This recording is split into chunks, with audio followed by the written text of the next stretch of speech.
The Lorax by Dr. Seuss.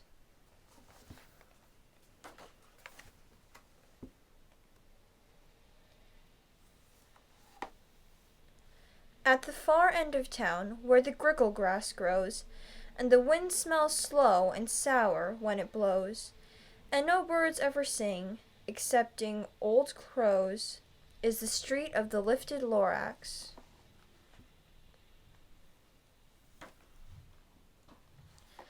And deep in the grickle grass, some people say, if you look deep enough, you can still see, today, where the Lorax once stood, just as long as it could, before somebody lifted the Lorax away. What was the Lorax? And why was it there? And why was it lifted and taken somewhere from the far end of town where the grickle grass grows? The old Onceler still lives there. Ask him. He knows. You won't see the Onceler. Don't knock at his door. He stays in his lurkim on top of his store. He lurks in his lurkim, cold under the roof, where he makes his own clothes out of muffered moof. And on special dank midnights in August he peeks out of the shutters, and sometimes he speaks, and tells how the Lorax was lifted away. He tells you, perhaps, if you're willing to pay.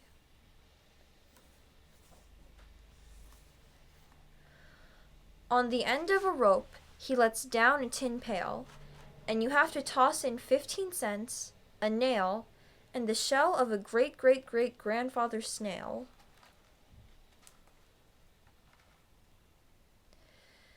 Then he pulls up the pail, makes a most careful count, to see if you've paid him the proper amount.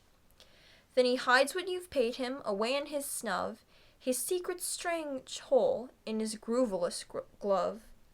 Then he grunts, I will call you by whispermaphone, for the secrets I tell you are for your ears alone. Slup! Down slups the whispermaphone to your ear, and the old Onceler's whispers are not very clear, since they have to come down through a snurgly hose, and he sounds as if he had smallish bees up his nose. Now I'll tell you, he says, with his teeth sounding gray, how the Lorax got lifted and taken away. It all started way back, such a long, long time back.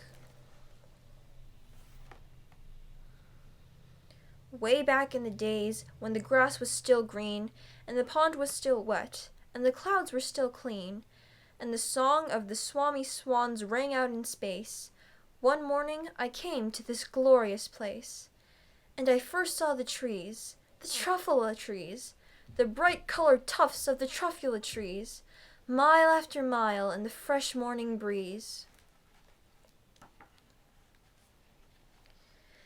And under the trees I saw brown barbaloots frisking about in their barbaloot suits as they played in the shade and ate truffula fruits. From the rippleless pond came the comfortable sound of the humming fish humming while splashing around.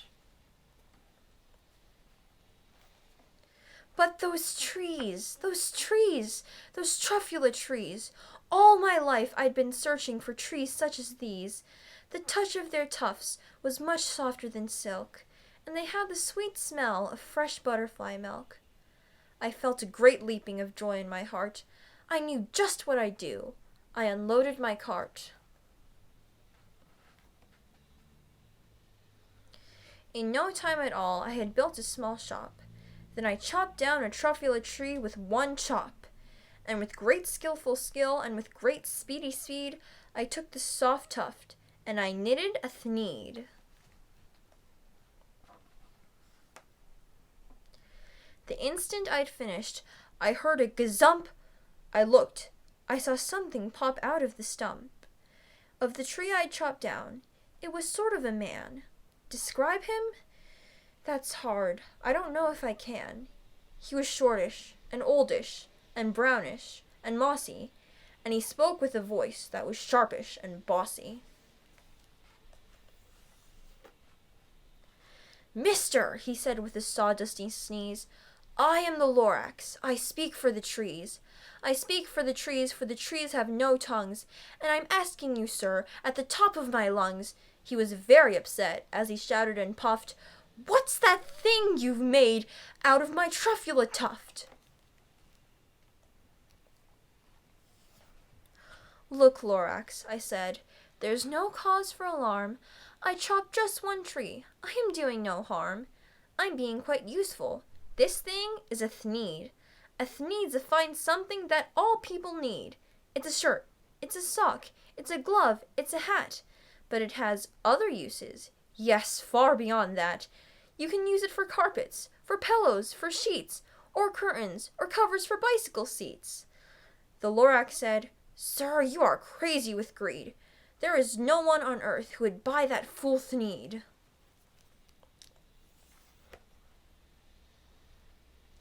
But the very next minute I proved he was wrong, for just at that minute a chap came along, and he thought that the thneed I had knitted was great. He happily bought it for $3.98. I laughed at the Lorax.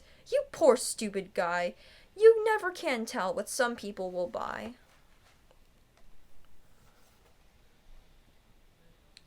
"I repeat," cried the Lorax, "I speak for the trees." "I'm busy," I told him. "Shut up, if you please." I rushed across the room, and in no time at all built a radio phone. I put in a quick call. I called on my brothers and uncles and aunts, and I said, "Listen here, here's a wonderful chance for the whole Wutzler family to get mighty rich. Get over here fast. Take the road at North Nitch. Turn left at Weehawken. Sharp right at South Stitch." And in no time at all, in the factory I built, the whole Wutzler family was working full tilt. We were all knitting thneeds, just as busy as bees, to the sound of the chopping of truffula trees. Then, oh baby oh, how my business did grow! Now, chopping one tree at a time was too slow. So I quickly invented my super axe hacker, which whacked off 4 truffula trees at one smacker. We were making thneeds 4 times as fast as before. And that Lorax, he didn't show up anymore.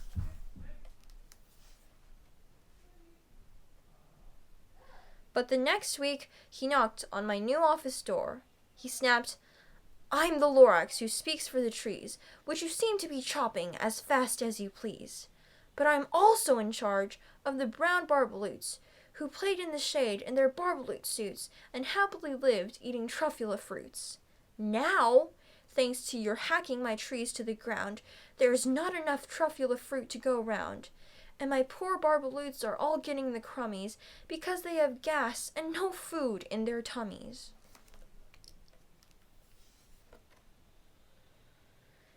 They've loved living here, but I can't let them stay. They'll have to find food, and I hope that they may. "Good luck, boys," he cried, and he sent them away. I, the Wutzler, felt sad as I watched them all go. But business is business, and business must grow, regardless of crummies and tummies, you know.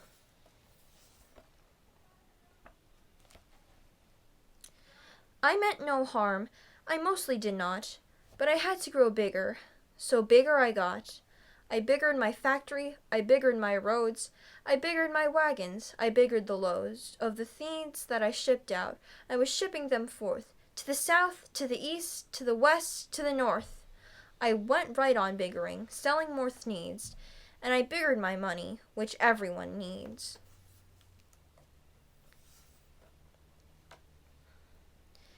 Then again he came back. I was fixing some pipes when that old nuisance Lorax came back with more gripes. "I am the Lorax," he coughed and he whiffed. He sneezed and he snuffled. He snargled, he sniffed. "Wutzler," he cried with a querulous croak. "Wutzler, you're making such smogulous smoke. My poor swami swans, why, they can't sing a note. No one can sing who has smog in his throat." "And so," said the Lorax, "please pardon my cough. They cannot live here, so I'm sending them off. Where will they go? I don't hopefully know. They may have to fly for a month or a year to escape from the smog you've smogged up around here." What's more, snapped the Lorax, his dander was up, let me say a few words about Glubbity-Glub. Your machinery chugs on day and night without stop, making glubbity-glup, also sloppity-slop. And what do you do with this leftover goo? I'll show you, you dirty old Onceler man, you. You're glubbing the pond where the humming fish hummed. No more can they hum, for their gills are all gummed. So I'm sending them off. Oh, their future is dreary. They'll walk down their fins and get woefully weary in search of some water that isn't so smeary. And then I got mad. I got terribly mad. I yelled at the Lorax, now listen here, Dad. All you do is yap yap and say bad, bad, bad, bad. Well, I have my rights, sir, and I'm telling you, I intend to go on doing just what I do. And for your information, you Lorax, I'm figuring on biggering and biggering and biggering and biggering, turning more truffula trees into the needs which everyone needs. And at that very moment, we heard a loud whack. From outside in the fields came a sickening smack of an axe on a tree. Then we heard the tree fall, the very last truffula tree of them all.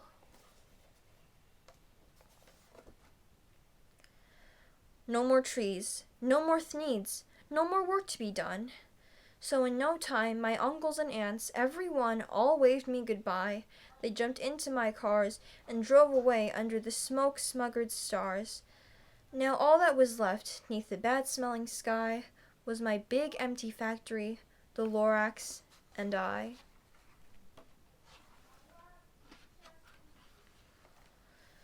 The Lorax said nothing, just gave me a glance.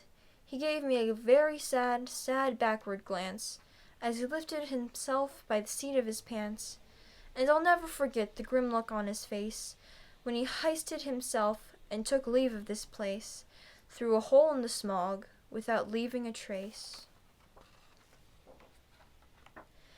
And all that the Lorax left here in this mess was a small pile of rocks with one word, unless. Whatever that meant, well, I just couldn't guess. That was long, long ago, but each day since then, I've sat here and worried away. Through the years, while my buildings have fallen apart, I've worried about it with all of my heart. But now, says the Onceler, now that you're here, the word of the Lorax seems perfectly clear. Unless someone like you cares a whole awful lot, nothing is going to get better. It's not. So, catch, calls the Onceler. He lets something fall. It's a truffula seed, the last one of all. You're in charge of the last of the truffula seeds, and truffula trees are what everyone needs. Plant a new truffula, treat it with care, give it clean water, and feed it fresh air. Grow a forest, protect it from axes that hack. Then the Lorax and all of his friends may come back.